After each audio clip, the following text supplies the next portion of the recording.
Ассалаумалейкум. Міне котелымыздың алдын ашып алдық. Котелымыз закрытый система болып есепталады. Бұл дегені ауаны сырттан алып, газбен араластырып жағады.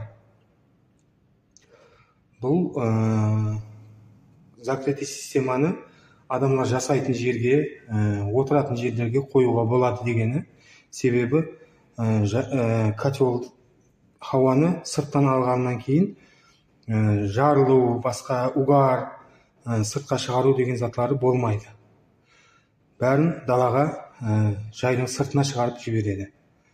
Қазір мысалы үшін котелді ашамыз. Екінші камера сгоранияны ашамыз, несін ашамыз. Камерасын ашамыз. Камераны аштап, бұның ішінде первичный теплообменник болады. Бұны да ашып көрсетемін. Бұл камера сгорания. Бұның ішінде от жанып, фотоларға ештеңе өткізбейді, ыстық өткізбейді. Өзі ішінде жанып, вентиляторменен сыртқа далаға шығарып жіберіледі. Әзір енді полный сізге бәрі не зат бар екенін көрсетіп өтемін. Бұл екі контурлы котеліміз. Бұдан басқа бір контурлы котеллар да бар. Көрінісі енді запчастарын атамасыменен атап өтемін.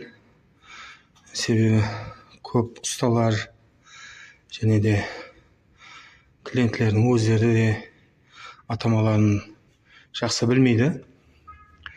Бұл Громфукс Данияда істеп шығарылады. Бұл котеліміздің 90% заты Еуропада істеп шығарылады.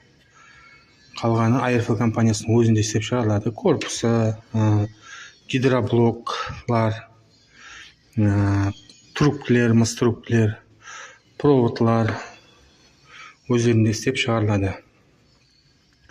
Данияда істеп шығарылады. Громфукс насосымыз. Газовый клапанымыз Италияда істеп шығарылады. Сит компаниясынікі. Белгілі компаниялардың бірі. Және де вентилятор да сол компанияға тиесілі, сол компанияда істеп шығарылады. Одан басқа бұдан основной теплообменнигіміз бар. Бұлан Италияның компаниясын істеп шығарылады. Одан кейін горелкілеріміз бар. Горелкіміз да Европада істеп шығарылады. Ақырғы неміз вторичный теплообменник.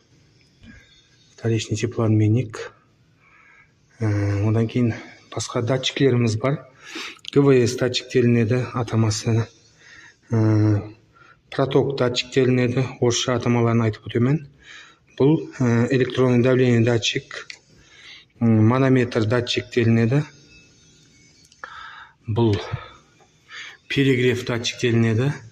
Бұл НТС датчик делінеді. Датчиклердің атамалары. Бұл трехходовой. Трехходовойымыз екі бөліктен тұрады. Бұл астыңғы тарапы трехходовойдың өзі. Бұл моторчигі үстіндегі. Сосын бұл взрывной клапан делінеді, орысшасы. Су көбейіп кеткенде төгіп тасталады. Бұның ішінде плата тұрады. Платамыз тек бір неден барады. Қазір ашық несінде жағып көрсетемін сіздерге. Вентиляторымыз бар, қосылды. Газымыз жанды. Температурамыз 48, 49 көтеріліп жатыр.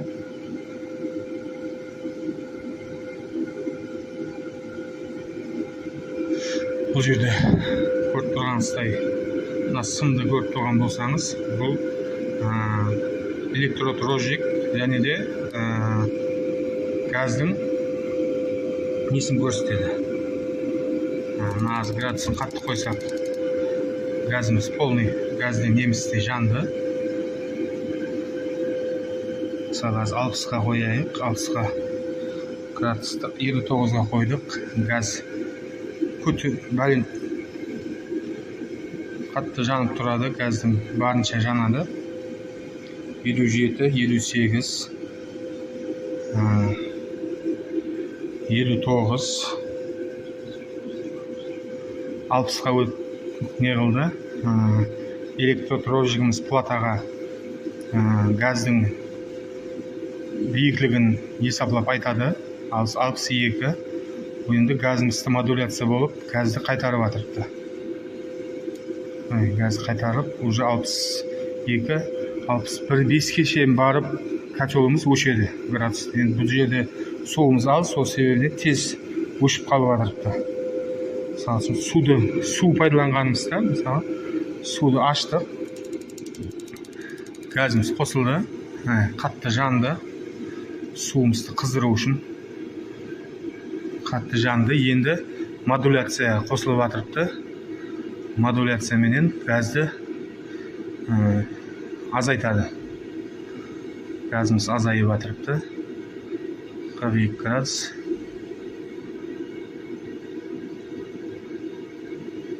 Бұл не үшін керек?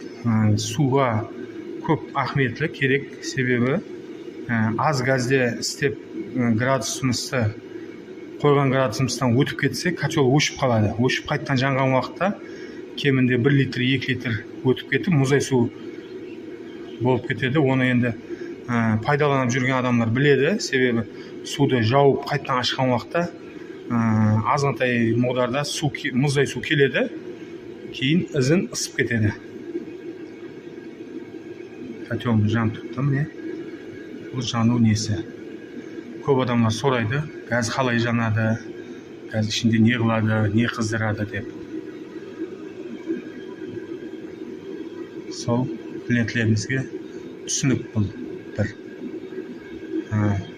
Бірақ айтап өтетініміз, егер де түсінбесеңіз, түсініп болса да бұл затты білмесеңіз, котелді ремонтлауға, не қылуға болмайды. Себебі білемен деп істеп көргенбіз, көп затын бүлдіріп, клиентлерді сарқақ салтқан адамдар көргенбіз. Соның үшін түсінген адам көргені, не қылғаны жақсы болады. Және де айтып өтуім керек, вентилятор, басқа затлар майланып тұрады. Бұны енді тек заводта бір мәрте жағып, тексеріп, модуляциясын бәрін бір көреді. Оменен де ол майлар еріп, неғып кетпейді. Кеше бір клиентіміз телефон қылып атыр бізге.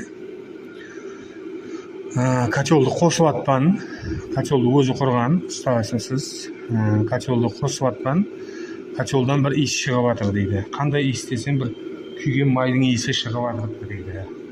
Ол зияны жоқ па деді да маған. Мен айттым, ол таза котел бірінші жағып атыс па десем, ауа деді. Таза котелдің өзінің жанбағып, мысалы, күйіп кетеді. Мысалы, краскының өзі де қызып, болғаннан кейін барып, неге жабысып, азғантай иіс шығарады өзінен. Вентилятор майларынан иіс шығады. Таза заттан, любой таза зат қосылған уақытта иіс шығады ғой, тоқылы заттан басқа. Бұдан сондай от жанғаннан кейін, күйгеннен кейін сондай иіс шығарады.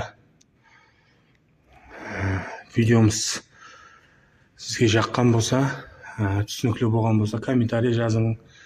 Енді бұны біздер енді басылап атырмыз. Онша опытымыз жоқ.